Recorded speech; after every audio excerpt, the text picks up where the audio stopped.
Mo Scéal féin ag an taithir peidir ó léire. Mo Shínsear. Sa bhliain díscím tíorna 1602 de brisig cathair Gaeillimh agus an dá é ó néal agus rua O'Donnell an aici chiúntáile.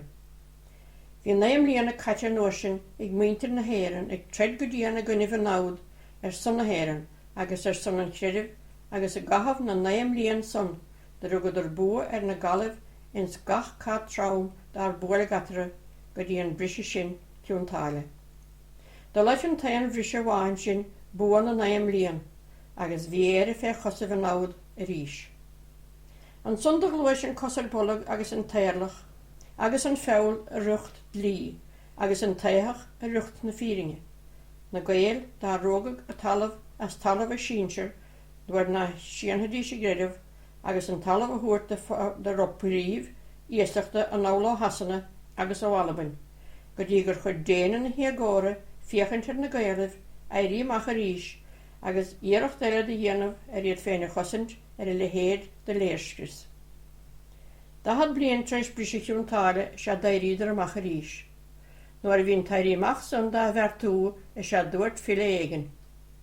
Bliana dahad beag éitan gan síl gan blá, san bliana naice beag sasannig síntar lár. Ba róghóbar go dagach an focail san fír an uasin.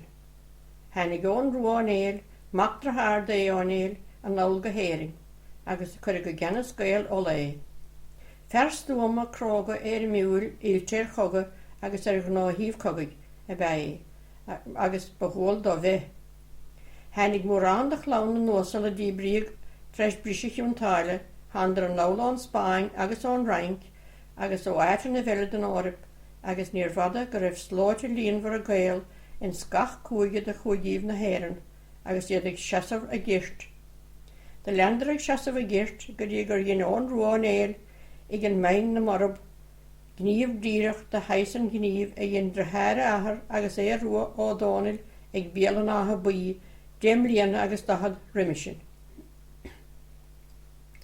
Bhí uis le Gael agus sean gáil cringithe an uasin a gcéal chuinnig, agus iad ag déanamh dlithe agus réalta de bhaintear na héireann, agus gan ar chumas muintir hasna éon chuir isteach a dhéanamh ortha na éon chosc de chuirlan an gnó.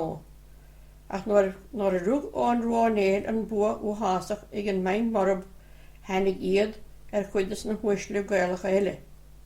In níag níag de bhéadaigh agus de lehannig an fua agus an droigeine a chudóson agus dá chéile. Hanig a séantas leis sa chóir le gír chuinnig idir na Gael agus na seanghíl. Dhéan an náid go chéan díhal le feabhal agus le héathach agus le clésaíocht, ag séad fé go chéan taobh a gcuinneamh an taobhile. Ag túirt na le bhár uatha na nithe de thógach taobh agus thógach an taobhile, go dtí gur bhóin fua a bhí ghuaisliúh na cóirle agus ag tíosachaibh na sló, dá chéile ná mar a bhí géan taobhacha don náid. Treis 9 bliain bhí an gnós san cíl chuinnig tite as a chéile chog glán agus tá mar briséile mar bhríse ciúntáile bheith tagára. An son hanig Cromwell, agus dtíonn sé sin léirscris agus éirleach agus cos-ar-bolg Gaeillimh agus an greidirh agus ba nebhní an léirscris a lean brise ciúntáile seachas é. Treis brise ciúntáile bíoch gur na galibh a bhí an bua bhí lána gríthe daglacha riimiis na Gaeillimh. Mar geodar an aglasan ginnidir síocháin leo. Níor síocháin dá réidir bhain tíocháin sin áfach. Síocháin chun fíl agus chun isci fé halamh beithí. Ní raibh sí bhar dianta nar a chosnaigh an feabhal. De lug na Gaeilortha go bhfuair de rólas a éiríamach eile bheith bertathe uaisliúh na Gael a gcuinneamh na ngáil agus a gcuinneamh rí haxan. Cuil báis a bheith an bheartú son dá bhíad fí é dhéanú. Chun é dhéanú ní raibh le déanamh ach bre na nuine agus na nuine na huislibh Gaelacha agus iad a bhreithanún go lúndain agus iad a rial hawl, agus a dúr fí cyntachiad an a chrochaúrtáibh. De hiag na huislibh Gaelacha an cesan, hí cíal cennig fáilthacha go daingan an dacasan. Vísa go má na raibh éon chuir diantacha, na raibh éon éiríamach bertathacha ná éon chuoine ba chuir le héad, na raibh uatha ach cead suainis agus socrochta treis an 9 mbliana cogaigh. Ach bhí sa go leis, nuair a chuirtí dlí hasan a bhéimar ghuine, nar chosint an duine sin macántacht ná nechiantacht go mór, mar boghuine go raibh talamh nó tíarnas nó severas aige le Canúint. De hiag uaistin na Gael an ní sin go maith an uair sin, agus a héheidir as éiring sa a bhéadhí an clas gabhlas an éimir tortha, iad a rial agus iad a ghaire agus iad a crocha. Nor I bhíidir mithe bhí áthas an rí agus na galamh. Níor bhearla rud a dhéanaidir uaistin na Gael ná tethe den an anam. Bhí talamh bref fada fairsing coigríoch fácan na néagacha, chomá díreach agus a bheith sé fácan na néagacha dá bhamdís agus go groch fiad. Sin a raibh an náid, a thóg an náid an talamh agus de rainneidir atrae. De mig na huaisle Gaelacha do bíirde an uair sin as coigríoch. Bhí uaisle mór an na múna me riimisin. Ní rag san an éiring huaig na has ach na min uaisle agus na daoine bochta. Déim líon agus dáhad na dhéasan, nuair I críochnaíodh an léirslis íon cramhail, de duine go iirecht, mar bhíocht lucht Gael go léir. De ruasal agus iachall do glanne a talamh na héireann amach, le díbert nó le bás. Ní ghlacadí sin creidirh nó pe meile ná marú a dhéon fiar a chuige. Ní ghlacadí sé a bheis ná a réigen. Cheapan náid a bhrí sin ná raibh le déanamh leo ach iad a dísciú fad. Bhí cíal féin ag an náid sa gnásan. Nuair a dí bríomh na huaisle móra coigríoch, dan talamh coigríoch ag an náid.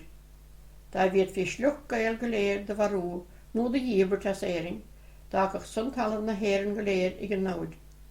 Sé an talamh a bhí an náid scá creidirh.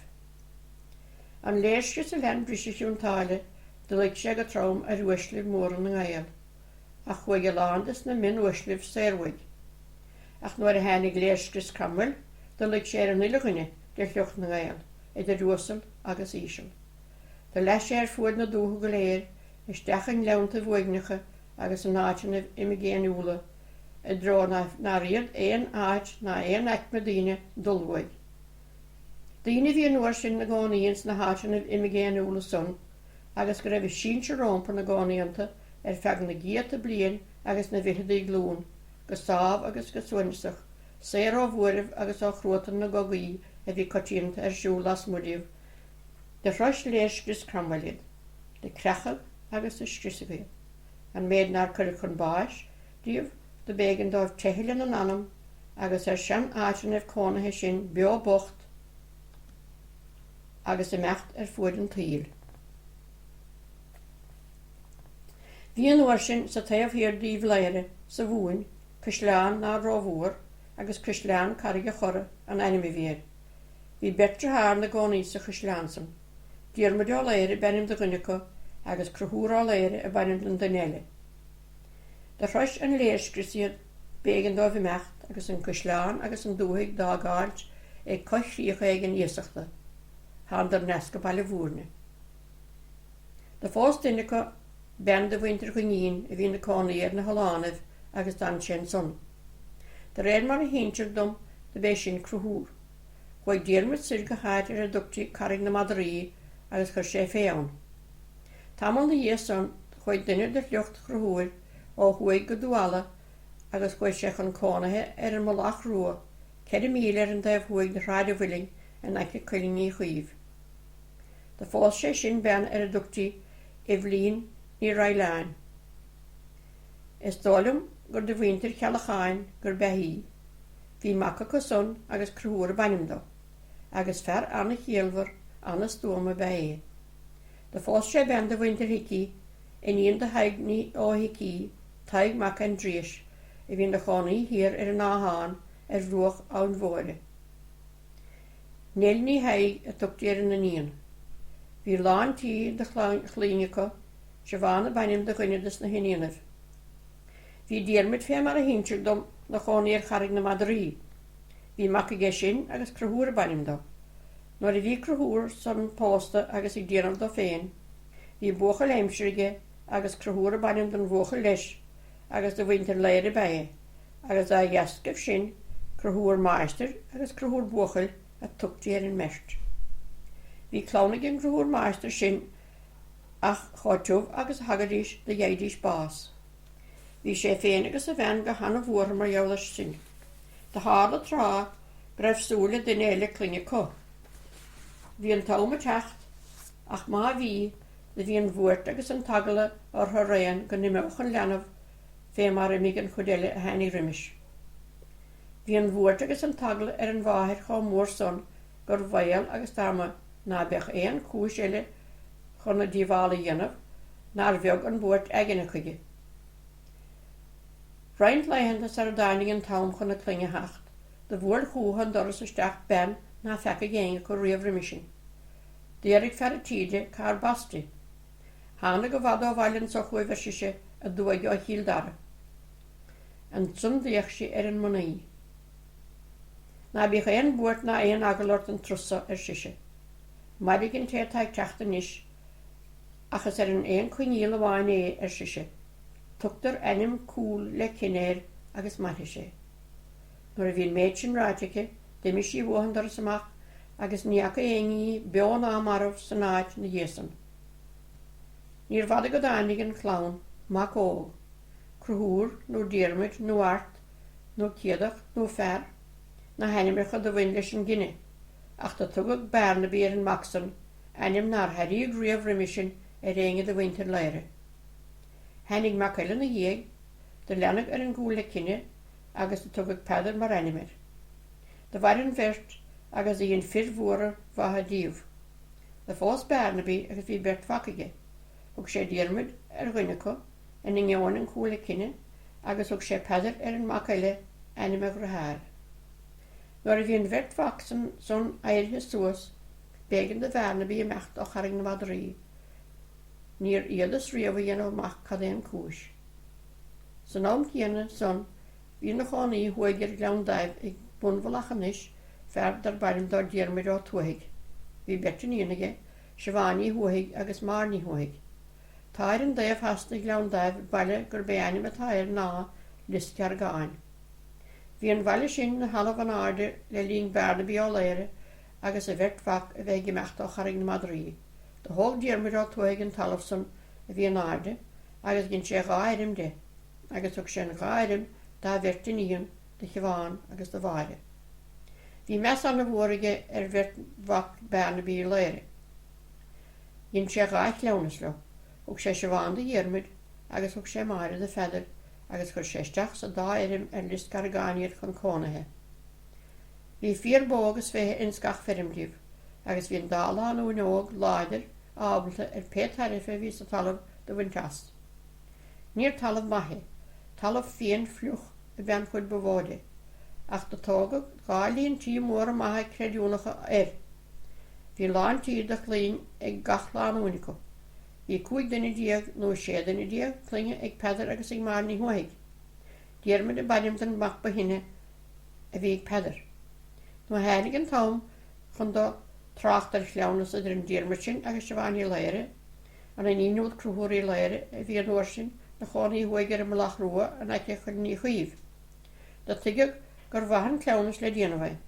Da tuigh leis go raibh an Gaallán agus go méidir nar bhláir chol réiteach dar an dhéanfaí an pása. Da coiríoch an Gaall ar an dá thaobh siar go dtí an bhirt rathar, diarmid óg agus cruthúr ó léire, an bhirtúd a dtí bríomh as cosleán carige chorra, agus de fuarag an gáiribh go raibh an Gaall ar gach thaobh ní buí amach ná an cúigiú glúin. De duine an cleannas. De pásag diarmid rún ó léire, mac de feidir ó léire, agus a bharí thuaigh as lis cargáin, le sibhánaí léire, in íon de cruthúr ó léire agus de nilnaí cí a bhí ar an mlach rua. Sa bhríon dísin tíar na 1839 bhí mac ag an mertsin, mise an maxan.